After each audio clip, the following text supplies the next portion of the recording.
La primera pregunta, ¿cuál es el primer mundial que recuerdas? Bueno, como sabéis que tengo 3 años, el primer mundial que recuerdo es el de 2014 que ganó Alemania. Me acuerdo mucho de ese partido Alemania-Brasil, de la final. No me acuerdo del de 2010 y pues, mucho menos del de 2006, que no había nacido. ¿Qué aprendiste de la Eurocopa 2024? ¿Qué crees que podrías aplicar en el Mundial? Bueno, aprendí de la Eurocopa 2024 sobre todo el primer partido. Lo de los primeros nervios, de que era un chaval y tenía esas mariposas de que es tu primer torneo internacional y es diferente a todo lo de clubes. Aprendí a tener más calma, que los partidos son muy largos y que si un partido lo juegas mal, luego te quedan otros 6. Que sin prisa, ¿sabes? Que salga natural y que el torneo es muy largo, tipo, siempre se acaba mejor que se empieza, entonces que empezar con calma. ¿Qué es lo que más te gusta de Estados Unidos? La verdad que he pensado la pregunta porque es difícil. Yo creo que lo que más me gusta es que es otra cultura y mola porque sientes el mundial y estás en otro sitio. La comida rápida que me encanta y los edificios altos, no sé, como que levantarte por la mañana y ver un montón de edificios altos tiene que molar. Aunque creo que estamos en un campo nosotros, no por la selección. Sí, pero bueno, da igual. Cuando vayas al hotel a Miami, yo qué sé. He ido más horas en el campo y en el vestuario. A ver, en el campo somos la selección de España, así que hablamos español. Con el árbitro, referee, yellow card. Ya está, nada más. Inglés y español, ya está. ¿Cuál es tu nivel de inglés? High level. No, contestas en inglés. Okay, I think my English is good. But my problem is I understand all. It's difficult to me to explain something or talk good.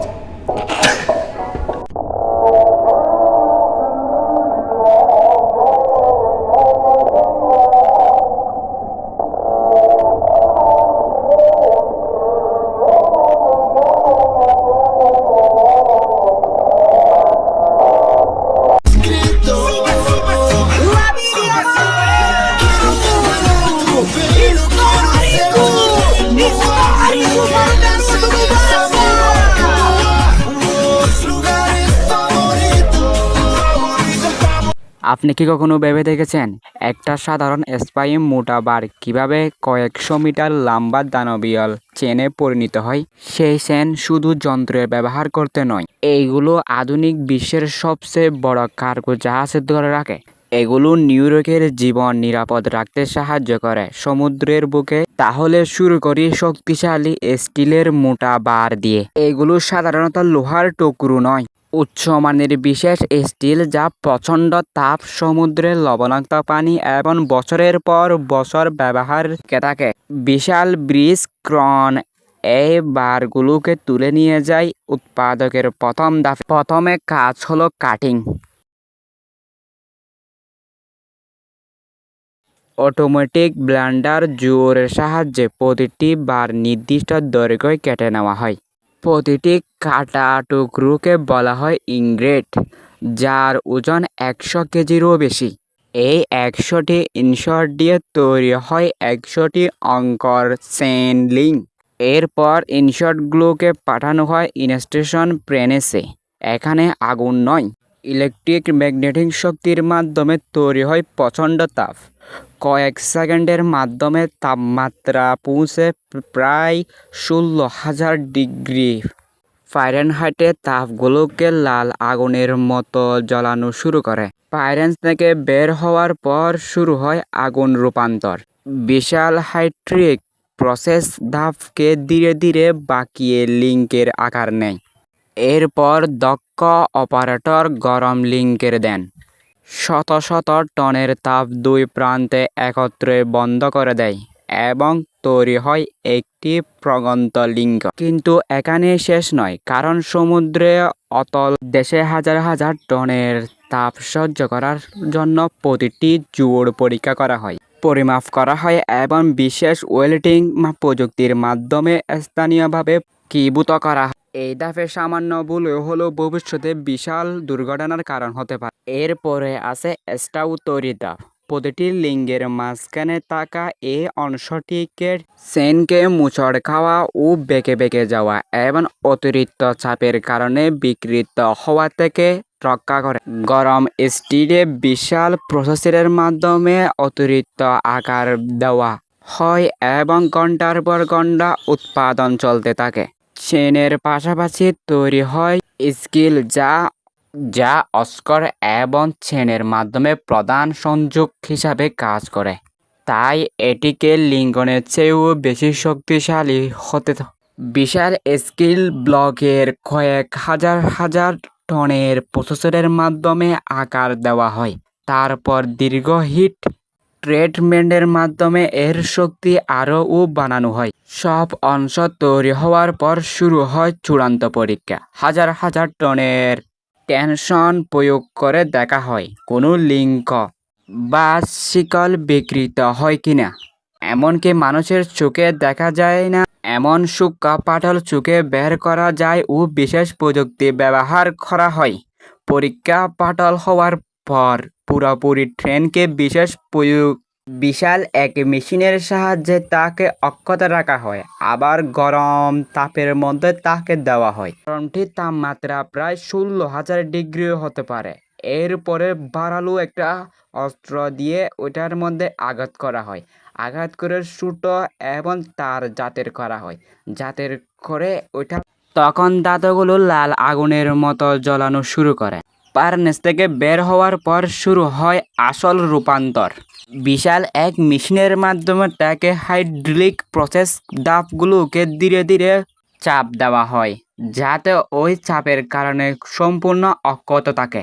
এরপরে দক্ষ operator গরম link দেন। শত শত টনের চাপ দুই প্রান্তের একত্রে বন্ধ করে দেয় এবং তৈরি হয় একটি রূপান্তর একত্রে বন্ধ করে দিয়ে এবং তৈরি হয় একটি রূপান্তর লিঙ্গ। কিন্তু এখানে শেষ নয়, কারণ সমুদ্রের তলদেশে হাজার হাজার টনের তাপ সহ্য করার মতো প্রতিটি একদম সমান করে তাকে কেটে নেওয়া হয়। এরপরে বিশাল তাপে তাকে ডুবানো হয়। বিশাল স্টিল ব্লকের কয়েক হাজার টনের মাধ্যমে আকার দেওয়া হয়।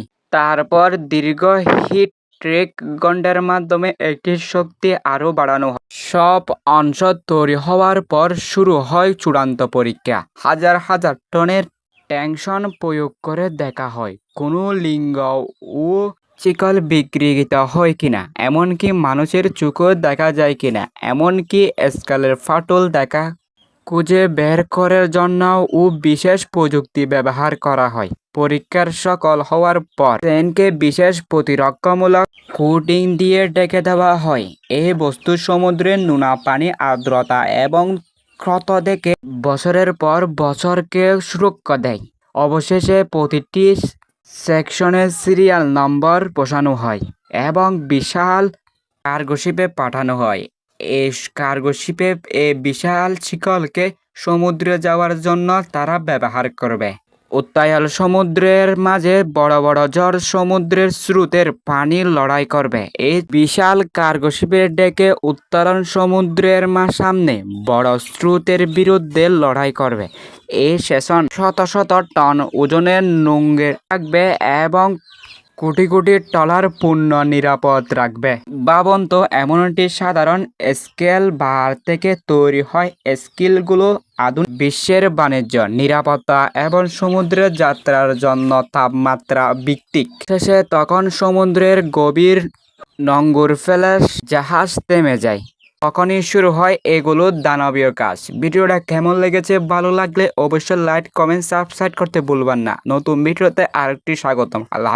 ইরান বলে আমাদের মাথায় আসে মরুভূমি কিংবা তেলের খনি, কিন্তু আপনি কি জানেন বিশ্বের অন্যতম সেরা উলের কম্বল আসে এই ইরান থেকে? প্রশ্ন হচ্ছে, ইরান কিভাবে কম্বল বানায়, কিভাবে এ প্রসেসিং করা হয়? আজকে আমরা দেখাবো কিভাবে পাহাড়ি অঞ্চলে সাধারণ ভেড়ার লোম থেকে জুড়ে সমাদৃত আরামদায়ক কম্বল তৈরি করা হয়। চলুন শুরু করা যাক। ইরানের উত্তরে পাহাড়ি এলাকার যে বিশেষ জাতের ভেড়া পালন করা হয় সেগুলো কেন অন্য ভেড়ার থেকে আলাদা? কারণ এখানকার ঠান্ডা আবহাওয়া তাদের শরীরে এক বিশেষ ধরনের ঘন ও নরম উল তৈরি করতে সাহায্য করে। বিশ্বের অন্যতম ইরানি কম্বলের অনেক চাহিদা, কারণ এই ভেড়ার লোম থেকে অনেক সাবধানে এই কম্বল তৈরি করা হয়। কারণ ঠান্ডা আবহাওয়া এবং এই ভেড়াগুলো বিশেষভাবে বেড়ে ওঠে এবং তাদেরকে বিশেষ খামারে বিশেষভাবে নেওয়া হয় যাতে কোনো ভেড়ার কোনো ক্ষতি না হয়। এরপরে বিশেষ খাবার এবং বিশেষভাবে তাদেরকে খাওয়া হয় এবং বিশেষ করে তাদেরকে রাখা হয়। এরপরে তাদেরকে বিশেষ খাবার দেওয়া হয়, যত্ন সহকারে এগুলো করা হয় এবং প্রতি মাসে তাদেরকে স্বাস্থ্য পরীক্ষা করা হয় এবং কোনো ক্ষতি যেন না হয়। যখন ভেড়া গরুর শরীরে পর্যাপ্ত পরিমাণের উল জন্মায় তখন বিশেষ মেশিনের সাহায্যে অত্যন্ত সতর্কতার সাথে উল সংগ্রহ করা হয়। উল সংগ্রহটি এমনভাবে করা হয় যাতে কোনো ভেড়ার কোনো ক্ষতি না হয়। সংগ্রহের পর উল কারখানা যাওয়ার পর আলাদা আলাদাভাবে ভাগ করা হয়। কিছু উল বেশি নরম হয় আর কিছু উল বেশি ঘন হয়, আবার কিছু উল তুলনামূলকভাবে শক্ত হয়। এই কারণে শুরু থেকে উলকে আলাদা আলাদাভাবে বাছা হয়। এরপরে সংগ্রহের পর উল কারখানা যাওয়ার পর প্রথমে ধোয়া হয়, বড় বড় ট্যাঙ্কের সাথে সুন্দর করে পরিষ্কার করে এটাকে পরিপূর্ণ করা হয়। কারণ ছাগলের উলের মধ্যে বিভিন্ন ময়লা আবর্জনা এবং প্রাকৃতিক গ্যাস লেগে থাকে, সেই জন্য ভালোভাবে সুন্দর করে এটাকে প্রসেসিং করা হয়। প্রসেসিং করার পর এরপর গরম বাতাসে শুকানো হয়। এই পর্যায়ে ফাইল সিলেকশন ও ব্রন্ত বাছাই সবচেয়ে গুরুত্বপূর্ণ ধাপ, কারণ এখানে নির্ধারণ করা হয় কোনটায় প্রক্রিয়া আর কোনটায় সাধারণ মনের আধুনিক তন্ত্র, আর পুনরায় ইতিহাস মেলবন্ধ কিভাবে এখানে কাজ করে তা দেখার মতো। পরের ধাপ হলো উল থেকে সুতা তৈরি। বিশাল সব মেশিনের ঘন্টার পর ঘন্টা ঘোরানোর পর তৈরি হয় শক্তিশালী সুতা। এরপর আসে নকশা। ইরানি কম্বলে আমরা যে জ্যামিতিক নকশা দেখি, অতিবাহিক নকশা দেখি, তার পেছনে রয়েছে শত বছরের কারিগরি জ্ঞান। কিন্তু কিছু ক্ষেত্রে হাতে, আবার কিছু ক্ষেত্রে আধুনিক কম্পিউটারের সাহায্যে চলে এমন কাজ করা হয়। তৈরির সময়ও অনেক কিছুতে খেয়াল রাখতে হয়। তৈরি শেষ হলে সেই সুতাগুলোতে রং করা হয়। অনেক ইরানি কম্বলের অতিবাহিক নকশা ও অনেক লোগো ব্যবহার করা হয়, এগুলো দেখতে অনেক অ্যামেজিং লাগে এবং অনেক আকর্ষণ লাগে। কিছু কারখানায় এখনও ইরানি কম্বলকে ঐতিহ্য ধরে রাখার জন্য হাতে ছিলানো করা হয়। এরপরে কিছু ক্ষেত্রেও মেশিন দিয়েও লোগো করা হয়, আর মেশিনের সাহায্যে ধীরে ধীরে কম্বল বোনা শুরু হয়। এরপরে রং আর লোগো শেষে তা আস্তে আস্তে পরীক্ষা করা হয়। এরপরে পরীক্ষার ফাইনাল রেজাল্ট দেওয়া হয়। ফাইনাল রেজাল্ট এরপরে কোথাও কোনো সুতা হালকা আছে কিনা বা নকশায় ভুল আছে কিনা সব পরীক্ষা করা হয়। ব্যবহারের সময় সবচেয়ে যেন আরাম পাওয়া যায় সেজন্য বিশেষ মেশিনে এগুলোকে আরও নরম করা হয়। এরপরে সেগুলোকে পাড়ি দেয় ইউরোপ, এশিয়া বিভিন্ন বাজারে এবং আন্তর্জাতিক বাজারে পাঠানো হয়।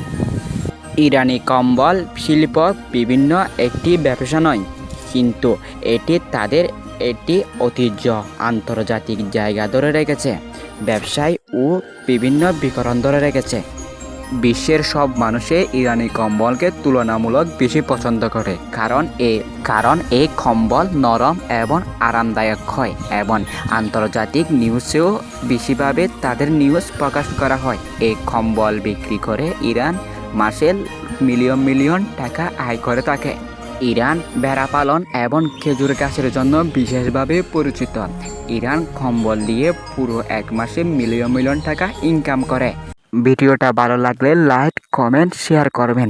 ইউটিউব থেকে দেখলে অবশ্যই সাবস্ক্রাইব করবেন, আর অন্য কোনো প্ল্যাটফর্ম থেকে দেখলে অবশ্যই ফলো করবেন, লাইক দেবেন। এই ছিল নতুন ভিডিও, আমার চ্যানেলে নতুন ভিডিও আপলোড করেছি। ভালো থাকবেন, সুস্থ থাকবেন, আল্লাহ হাফেজ। বন্ধুরা, আজ আমরা এমন একটি বিমান দুর্ঘটনার কথা জানাবো যার কথা শুনলে আপনার শরীরের লোম দাঁড়িয়ে যেতে পারে।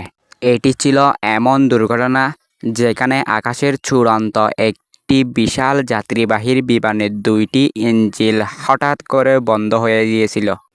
ভাবুন তো, 39,000 ফুট উচ্চতায় একটি বিমান থাকা একটি বিমান যদি হঠাৎ করে সমস্ত শক্তি হারিয়ে ফেলে আর নিচের দিকে শুধু আছড়ে পড়ে, তাও আটলান্টিক মহাসাগরের নিচে, তখন আপনি কি করবেন?